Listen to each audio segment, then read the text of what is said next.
अनिल एक कॉलेज में छात्र था।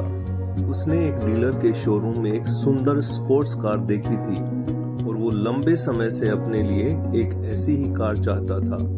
अनिल जानता था कि उसके माता पिता इसे खरीदने के लिए सक्षम हैं, इसीलिए उसने उन्हें बताया कि उसे ये कार अपने ग्रेजुएशन कंप्लीट होने पर गिफ्ट के रूप में दें। देखते ही देखते वो दिन भी आ गया और माता पिता ने अनिल को अपने निजी कार्यालय में बुलाया।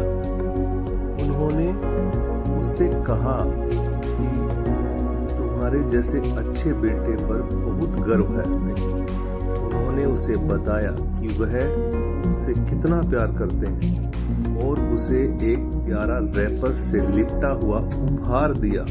अनिल उस छोटे से गिफ्ट के डब्बे को देख निराश महसूस करने लगा, लेकिन वह जानने के लिए उत्सुक था कि ऐसा क्या था उस बॉक्स में। इसलिए उसने बॉक्स तुरंत खोला और उसमें एक लाल कपड़े में लिपटी भगवत गीता देखी।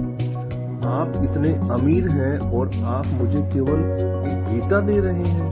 काफी गुस्से से अपने पिता पर वो चिल्लाया और अपनी नाराजगी और गुस्से के आवेश में आकर ना आव देखा ना ताव तुरंत घर छोड़ दिया। काफी साल बीत गए। अनिल अब एक सफल व्यापारी बन गया था। वह अपने जीवन में खुश था। उसकी शादी हो चुकी थी और उसके 2 बच्चे थे। उनका परिवार एक सुंदर घर में रहता था, लेकिन उसके पिता के साथ टूटे रिश्तों के कारण उसकी आत्मा अभी भी आहत थी। अनिल अपने पिता का घर छोड़ने के बाद कभी उनसे नहीं मिला था। अनिल को उस दिन के बाद अपने पिता को न मिलने का पछतावा हमेशा रहने वाला था, क्योंकि एक दिन उसे एक पत्र मिला। उसमें उसके पिता के निधन की खबर थी और साथ ही ये बताया गया था कि उन्होंने अपने जीवन भर की पूंजी वसीयतनामे के अनुसार अनिल के नाम कर गए थे। अपने पिता की सारी संपत्ति विरासत में मिली तब अनिल अपने पिता के घर पहुंचा और कुछ महत्वपूर्ण कागज की तलाश करने लगा। गलती से उसे वही भगवत गीता का उपहार लिपटा हुआ मिला, जिसे देख उसे फिर उसी उदासी का एहसास हुआ। उस गीता को उसने अच्छे से देखा तो उस पर अपने पिता की हैंडराइटिंग में कुछ लिखा पाया।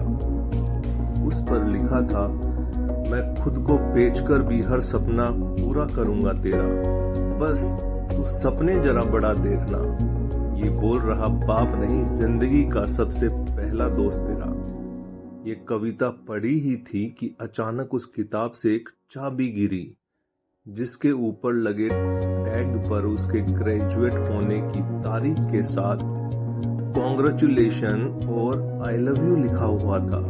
अनिल के सर के ऊपर से उसके पिता का साया तो पहले ही उठ चुका था और आज उसकी जिंदगी की सबसे बड़ी गलती के बारे में जानकर उसके पैरों के नीचे से जमीन भी खिसक गई। इस दिन की आंखों और रूह दोनों पछतावे के आंसू रोए।